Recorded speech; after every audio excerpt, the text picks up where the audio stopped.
We are here to speak your names because of the way you made for us, because of the prayers you prayed for us. We are the ones you conjured up, hoping we would have strength enough, and discipline enough, and talent enough, and nerve enough to step into the light.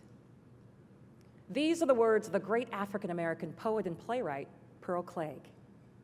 The poem was written especially for an occasion Oprah hosted to honor fully the many gifts of sisterhood.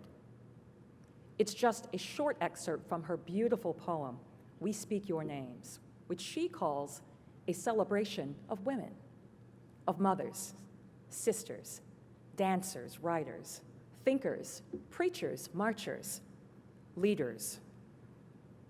I'll return to the poem throughout my remarks this morning because it is meant to be read aloud in the company of other women, as a way of acknowledging those who've paved the way for us and acknowledging our own call to step into the light. It is also, I think, a celebration to be read in the company of men, because we all have been shaped by amazing women, and we must all work to create environments where women and men can thrive in equal measure. As today's conference theme suggests, it takes each of us. In her poem, Miss Cleage actually names the women who have influenced and shaped her. She names them and thanks them by the dozens. Women who paid their dues and changed the course of history in large ways and small. Maybe you've read the quote that well-behaved women seldom make history. Yeah, I know. I find myself loving those words on the one hand and pushing against them on the other. Loving them because I think it's true that throughout history, the women we most admire have had to push against convention if they wanted to get anything done. They had to act outside of the expectations of their time, and quite frankly, many of us still feel those pressures today. But I hate the perception that to behave boldly is to behave badly. Women who make history act with courage and spirit, genius and kindness. They challenge the status quo. They embrace all they were meant to be, and in doing so, they become the very best versions of themselves and make a way for others. And I don't know about you, but in my book, that ain't misbehaving. We celebrate your courage. We celebrate your spirit. We celebrate your genius. We celebrate your loving kindness. There is so much to celebrate, thanks to women and men with foresight and courage, including many of you in this room today. We now see our sisters in positions of influence across all sectors, including the C-suite and in corporate boardrooms. The diverse and inclusive perspectives are what are making our companies, our communities, and our country, and indeed the world, better. Just look around this room. It wasn't that long ago that it would have been very difficult to fill a space this size with so many accomplished female corporate leaders. We speak your names. But while we've made progress, we know our work is not done. Yes, there are 24 women who are CEOs at Fortune 500 companies, but only 24, just 4.8%. Kudos to those women and their companies, some of which are represented here today. We speak your names and we celebrate your accomplishments. But 4.8% is not exactly a high-five moment, right? There's not a lot of call for fist bumping or chest thumping. We've got work to do. Lord knows I'm grateful to work at a company like Target and for a leader like my boss, our CEO, Brian Cornell. With Brian's commitment, we have an even greater company-wide focus on diversity and inclusion at Target. And Brian is serving as an advocate for women in leadership, both inside the company and out. He's a member of the board of Catalyst, and he'll speak here tonight, which I'm really excited about. At Target, women make up 36% of our board of directors and 45% of our C-suite, both well above industry and external benchmarks, and we're really pleased about that. But we are not about to get complacent. We intend to keep pushing, including increasing opportunities for women of color. Now, let me be clear. This isn't charity or a moral imperative. This is business.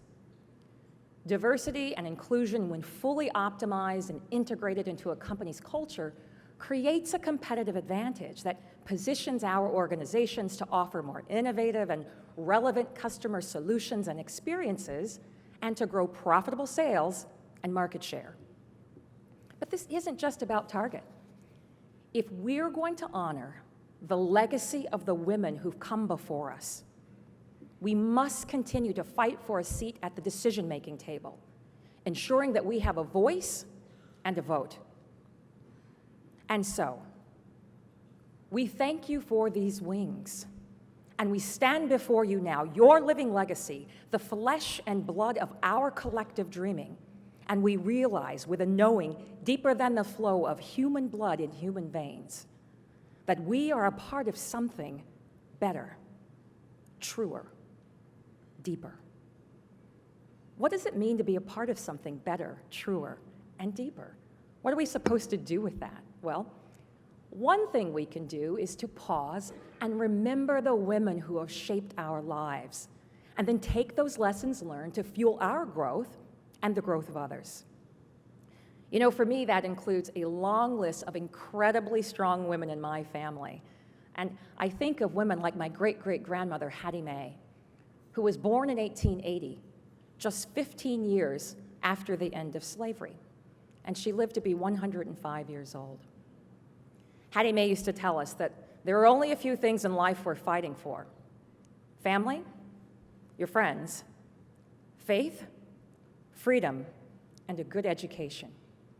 She lived with the resilience that allowed me to become the first person in my family to graduate from college. And I think of all the mothers and aunties and grandmothers in my life, some blood, some adopted. They cleaned homes, washed and ironed clothes for wealthier families, worked long shifts at factories, cleaned office buildings during the day and late into the nights, whatever it took to make a better way for us. These were women with little formal education, but they had a PhD in life. And so I speak their names. You know, you've heard this quote, "Women who are well-behaved seldom make history." These women pushed against the conventions of their time, and while their names may not be in any of the history books, they certainly changed the course of my history. And so I speak their names. Hattie Mae, Elizabeth, Ma Jett, Ruth, Juanita, Gloria, and many, many more. And I honor them through my personal purpose, which is to try to be a force for good in the world through actions big and small every single day, including supporting and nurturing other women. Which is why I also speak the names of the young women I know and I have the opportunity to mentor and sponsor. I send my hopes for their future, and I work to help them find a place where each can step fully and completely into the leader she was meant to be and to claim it. You know, we all want to be the very best version of ourselves in service of our companies, our families, and our communities, which requires an individual and collective culture of accountability. And so with that, I want to hand the conversation over to you right now. So I'm asking that you take the next 5 minutes or so and think about sharing the names of 2 women with your table mates. Okay? I want you to share the name of a woman who has shaped the leader that you have become, and the name of a woman you'll coach, mentor, or sponsor, someone you've chosen to be intentional about helping them grow. That's your assignment. Speak their names and share their stories over the next 5 minutes. Well, I hope you found inspiration and power in the exercise of speaking these names. And I hope that we remember women who push us to aim higher and work harder, who help us get up when we fall, who tell us the truth, showing us love and support, including tough love when we need to hear it, right? Continue to share these stories with one another throughout the day. We can't speak these names enough. When we leave this conference, let's make a commitment to create new stories. The script is not fully written. It's ours to co-create, each and every one of us. Because we are free women, born of free women, who are born of free women, back as far as time begins, we celebrate your freedom. Because we are wise women, born of wise women, who are born of wise women, we celebrate your wisdom. Because we are strong women, born of strong women, who are born of strong women, we celebrate your strength. Today, we express our gratitude for all that has been made possible and our promise to live lives that are worthy of that gift.